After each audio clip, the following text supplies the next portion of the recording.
If you've been playing Siege for longer than a few years, then it goes without saying that Siege's gunfight mechanics have evolved drastically over the years of its development, going from an extremely aggressive and fast-paced playstyle to being much slower and tactical today. The removal of drop-shotting, bolo leaning, and reload canceling are great examples of this shift. However, part of this shift can be seen in the meta attachments of the time. If I asked you what the best gun sight was in Siege just a few seasons ago, you would have likely said the 1.5. However, now with year 9 just starting, you'd likely say Acog or one of the hollow sights. This is due to one major change that came this season that changed the way people looked at weapon sights. Now, to understand how the 1.5 managed to take the throne as Siege's best weapon sight, we must first discuss how its predecessor fell.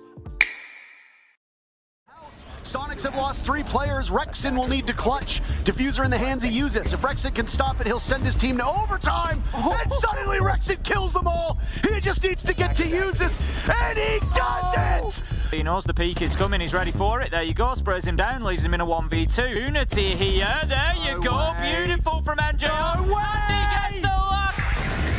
Trying to give him some information. Leon gets in. That's Diffuser down, surrendered in the bomb site.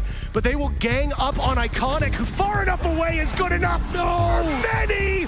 Cryin almost finished. Out Virtue, he's inside the site, at least get some revenge, but with Vidiking getting one on the back end, there's another huge take from Virtue. Driving across, he's able to find his third! And the Aussie goes! This attachment might have ruined scope balancing in Rainbow Six Siege and makes bots like me look like Shroud. I am, of course, talking about the 1.5 scope.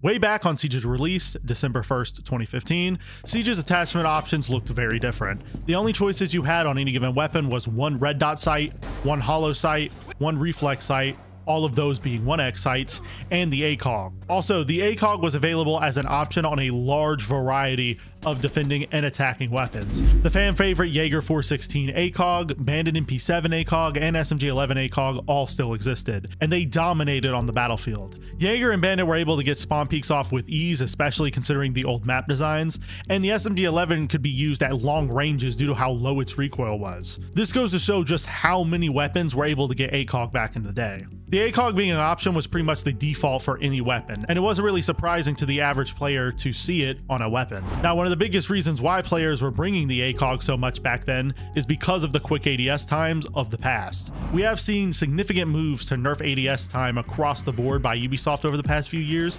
especially when running magnification sites. Also, over the years, a lot of maps have been reworked to prevent spawn peeking, which kind of lessened the need for an Acog on defense as well. And I've noticed a lot of newer maps like Lair and Consulate are extremely tight maps that don't offer many situations for the Acog to truly shine. This shows that a genuine shift has been occurring throughout the game's balancing to phase out the Acog. But on top of this, they would also just start outright removing it from guns. For example, Operation Red Crow started this balancing theme by removing the SMG-11's Acog, which started the conversation in the community on whether or not Acog on the defense was a good idea. Then this would continue on into Blood Orchid, with it marking the death of Jaeger 416 and Bandit MP7 Acog, two of Siege's most notable and beloved Acogs ever. Then in Burnt Horizon, Ubisoft removed the last fan favorite Acog from the original game, that being the Acog on Ash's R4C. A Jaeger and Bandit's Acogs are still missed to this day by a majority of the player base, and Ash's Acog only just recently got added back into the game.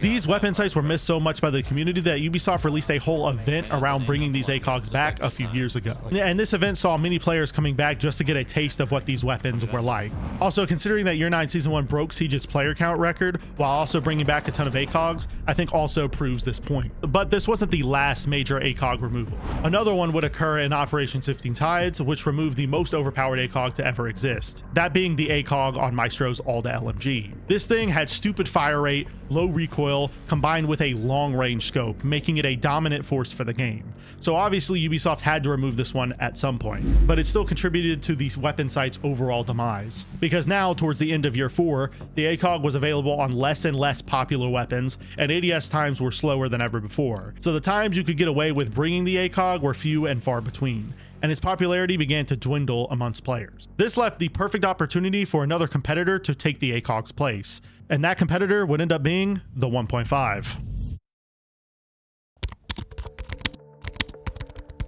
Operation Shadow Legacy was one of the most influential seasons in R6 history. Instead of bringing 2 new operators, the season instead brought 1 licensed operator from a different Ubisoft game series, and to make up for the lack of 2 operators, a ton of changes and other forms of content came along with the season.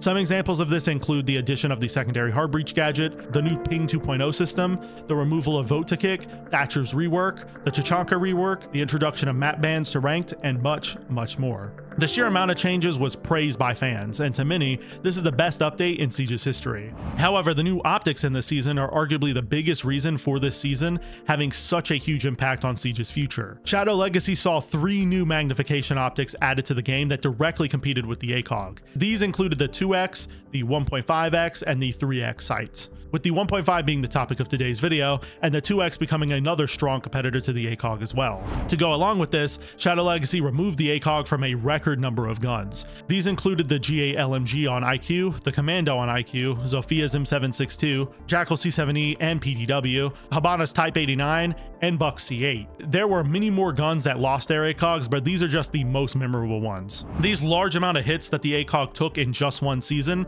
are what allowed for our competitor, the 1.5, to begin to grow in popularity. And once people got their hands on it, it was clear that this was the best sight in the game by far. The sight offered the perfect middle ground. It had just enough magnification to take gunfights at distance, but not too much to screw over your close range capabilities. And due to its magnification being minor, it didn't make recoil more difficult to control compared to a 1x sight. Also, the housing of the 1.5 was one of the smallest in the game, almost as small as some of the 1x sights. When compared to the Acog, this is a pretty sizable difference, and it's another major reason as to why the 1.5 was able to take its place. Over time, the 1.5 would slowly seep its way into everyone's lineup, until eventually pro players and content creators were running the sight on every weapon possible. It would become such a strong sight, in fact, that it would quickly become one of Ubisoft's biggest balancing metrics for the defense.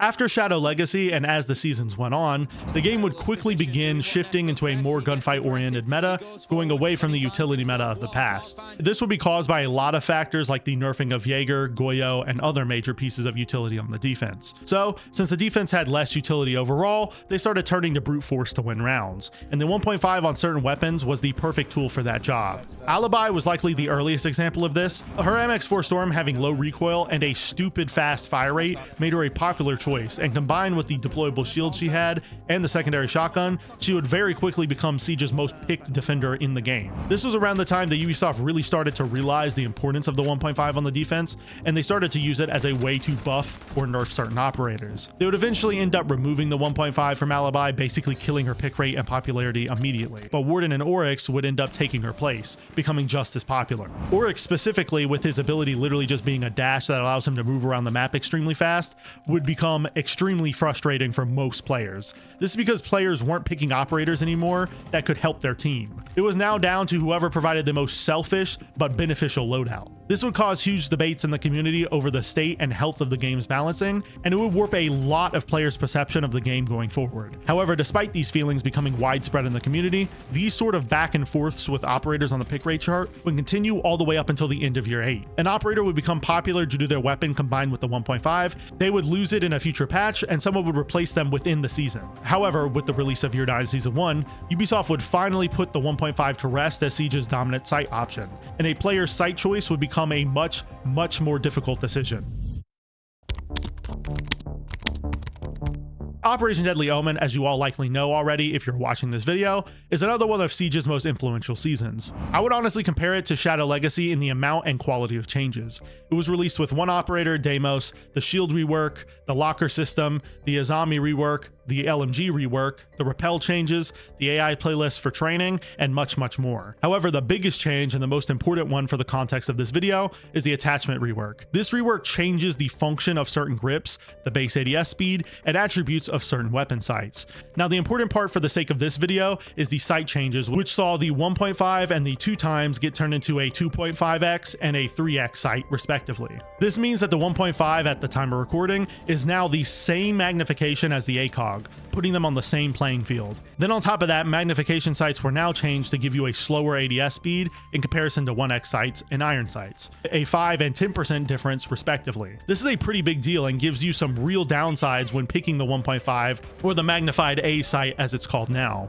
You have to deal with the reticle and the sight itself being more zoomed in, which sacrifices your close range capabilities, and you have to deal with the slower ADS speed present when running the sight. Due to these two factors alone, the 1.5's pick rate has dropped significantly. Players are choosing to pick the Acog for the better reticle or the 1x sights for the better ADS speed over the 1.5. Even though I do think the 1.5 is the best magnification sight even after the update due to its smaller housing, it still doesn't change the fact that the community has spoken and the sight is swiftly being replaced by other options, which is nice to see for once, considering how long it managed to reign and keep its streak as the best sight in the game.